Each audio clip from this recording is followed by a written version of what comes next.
What up, party people? What up, YouTube? Yeah, this is Chef here. New Zealand murder history. And check this out.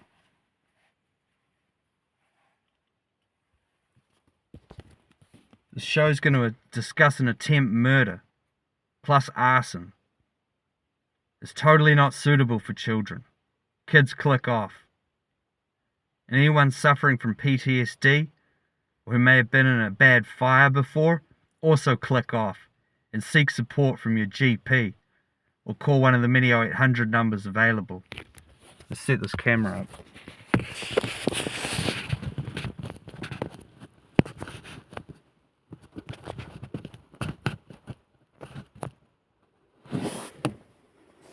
Nice spot, huh? Looks like a nice place to go camping. Wrong! You thought wrong! You don't want to go camping here.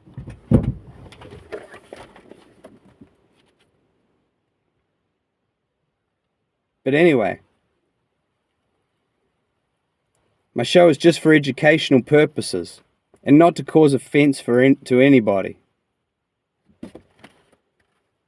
This case that we're going to be discussing is under a court order, so I'm not going to be naming the perpetrator of this alleged crime or the victims or anybody. And neither should you. Seriously though, don't name them in my comment section, please. What up, party people? What up, YouTube? Yeah, this is Chef, New Zealand Murder History, and I'm coming to you from Murderers Bay District, on location. Pakawau, to be exact. Pakawau? Pakawau. I got told it's pronounced Pakawau. I'm not sure about that. Anyway, seriously though, Golden Bay got named Murderers Bay by the first Pākehā to come to New Zealand. Dutch ship's captain, Abel Tasman. Yeah, he lost a very small nautical battle with the local Māori tribe here. Ngāti Tūmata Kōkiri. But that's another story I've already covered. I'll drop you a link in the description if you'd like to learn more.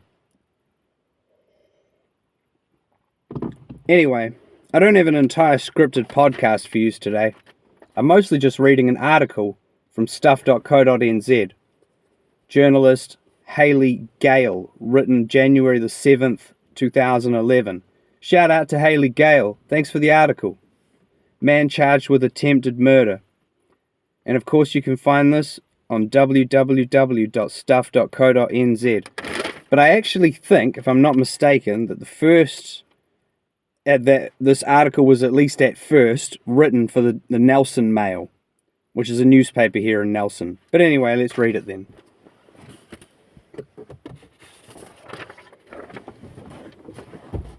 Man charged with attempted murder. A 59-year-old Christchurch man, allegedly involved in an early morning attack on a Freedom camping couple in Golden Bay, has been charged with 2 counts of attempted murder. The man, who has name suppression, was seen at the Nelson police station this afternoon by a judge. Nelson Bay's Area Commander Inspector Brian McKirk said that the man stayed at the station because of concerns over his volatile behaviour. Early this morning, a couple cowered in their camper van while it was attacked in an apparent row over freedom camping at Pakawau, 40 kilometres east of Takaka. So that's where I'm filming at the moment. So yeah, it seems like the guy was kicking off in the police cells, so they didn't want to bring him into court because they didn't know what he was going to do, I guess. And so a judge came to the police cells to see him. I'm fairly certain that's what they're telling us here. But anyway, Armed Defenders Squad members were flown from Nelson in a chartered helicopter and arrested the man in a nearby house. He had initially been charged with trying to set fire to the camper van. The man has been remanded in custody for 2 weeks. Police said the van's windscreen was smashed and an attempt was made to set fire to it with the couple inside before the attacker left the scene on the beachfront at Pakawau. Pakawau, I think that's how you pronounce it in Māori. Anyway, a popular holiday spot 40 kilometres west of Takaka. McKirk said the couple who had arrived in the area yesterday were petrified, but luckily had not been injured. Mid-morning they were at the Takaka police station, where they were talking to police and victim support staff. Senior Sergeant Grant Andrews of Motueka, which coordinated the response, said the arrested man and a male friend had arrived at a Pakawau batch last night. The man allegedly took offence to 2 camper vans parked in a picnic area between the batch and the sea.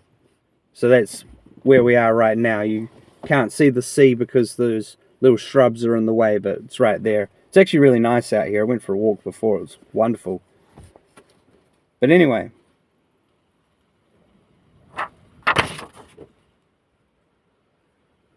during the evening, he confronted the campers and one camper van left. Police had been told there was yelling and screaming in the early hours of this morning when the man confronted the Chinese couple, a 44-year-old man and a 24-year-old woman. Another article I was reading on the Otago Daily Times website said that the woman was 36, but I'm not sure. This article says she's 24. No idea. Anyway, he allegedly damaged the front of the van and tried to pull out the front part of the windscreen before pouring methylated spirits and apparently trying to set the van on fire. A boy living next to the site allegedly saw what was happening and was talking to police, who received a 111 call at 5:50 a.m. This morning, the Nissan van, an older model that looks to have been modified, was parked at the Tomatia Point near some pine trees by the sand dunes and fenced off by police tape. It was about 80 meters from the nearest batch at the northern end of Pakawau village, near a single file of holiday batches and family homes. Andrews appealed for the occupants of the other van that was parked at the reserve last night to contact police. The Tasman District Council Reserve is a popular spot for public beach access, and there are no signs banning freedom camping. Golden Bay residents are growing increasingly intolerant of issues posed by freedom campers, which include littering and defecating in public places. The intolerance came to a head last month when the Golden Bay Community Board made an urgent request to the Tasman District Council to have a compliance officer based in the bay to monitor problems. A council officer is monitoring the bay during January and February. In April last year, freedom campers were forced off land near the Waitapu Bridge spot by angry Golden Bay locals.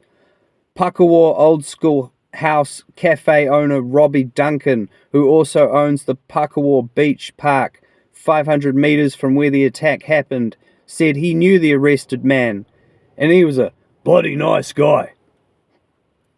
He's not a local, but he's got a family-owned batch house here.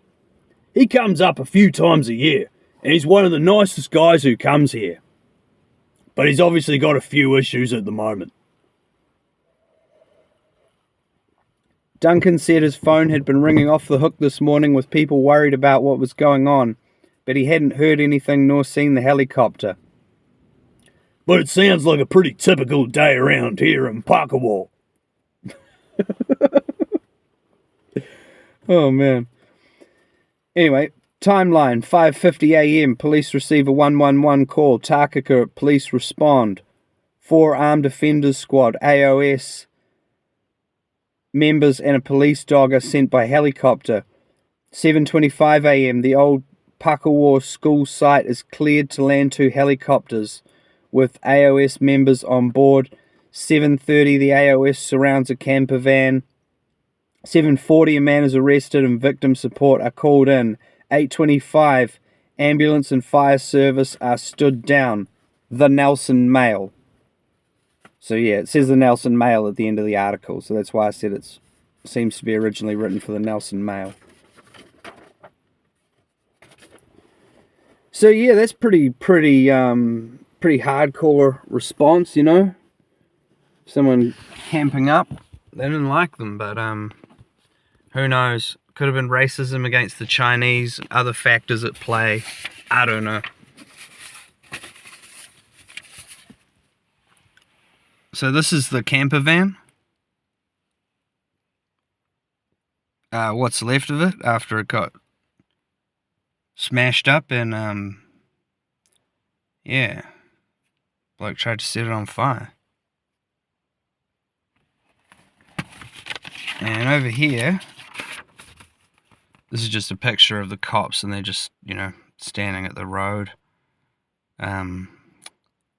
monitoring traffic on the day of the arson.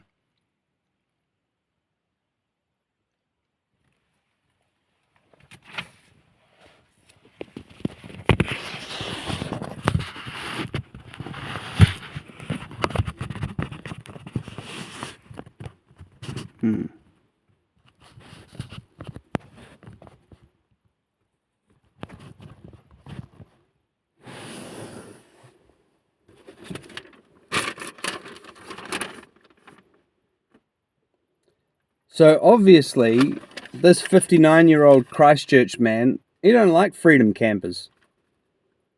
And I get the impression he's possibly not too crazy about the Chinese either. I mean, you could say a lot of things about this bloke with name suppression.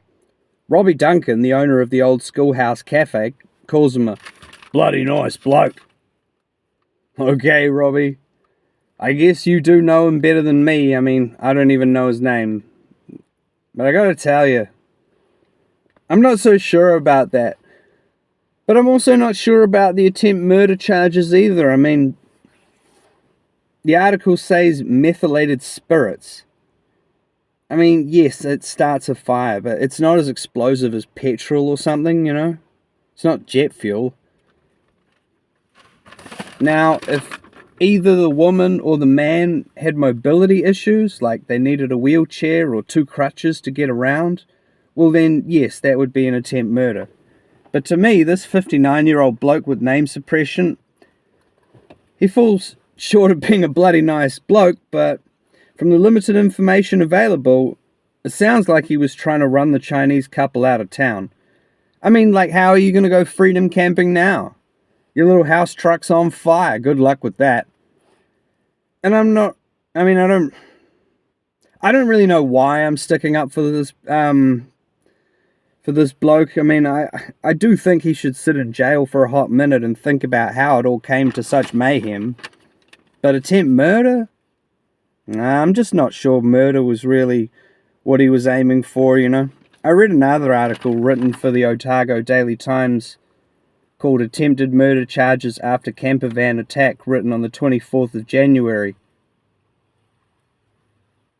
2011, author unknown. That one's available on www.odt.co.nz, so if you guys want to check that out, it's pretty interesting. But anyway, it says the 59-year-old with name suppression was armed with a machete. Well, if that's the case, I mean, wouldn't that be the thing to use in a murder? Surely. This same article says he smashed the side windows, front and rear lights, plus the indicators, also putting a large hole in the passenger door.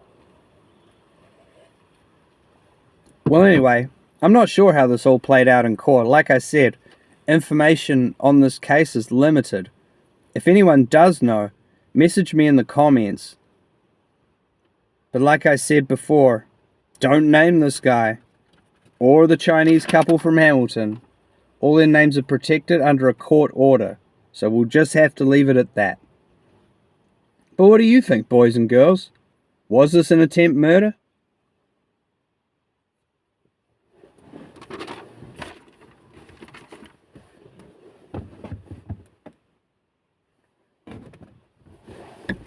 Anyway, that's about all I had to say about that.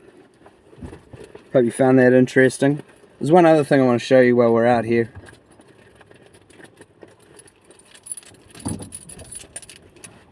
So let's go for a little drive. Don't worry, we're not going too far.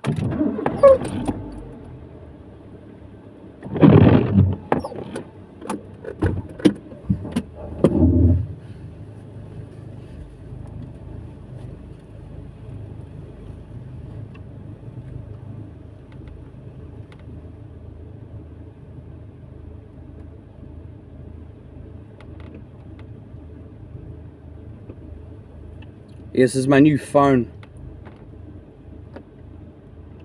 Bought it because it's got better camera and better audio, so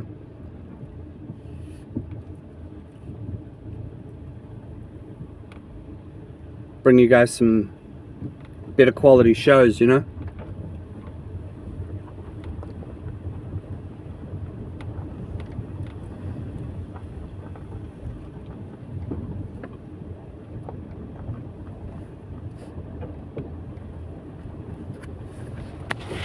Check this shit out, it's funny as hell.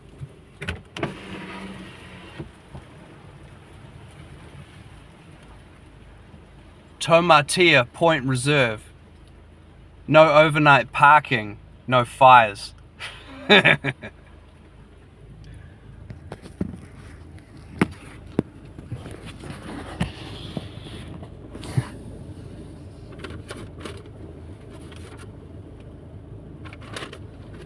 Chef, New Zealand murder history. Signing off. Murderers Bay, South Island. Have a good one, everybody.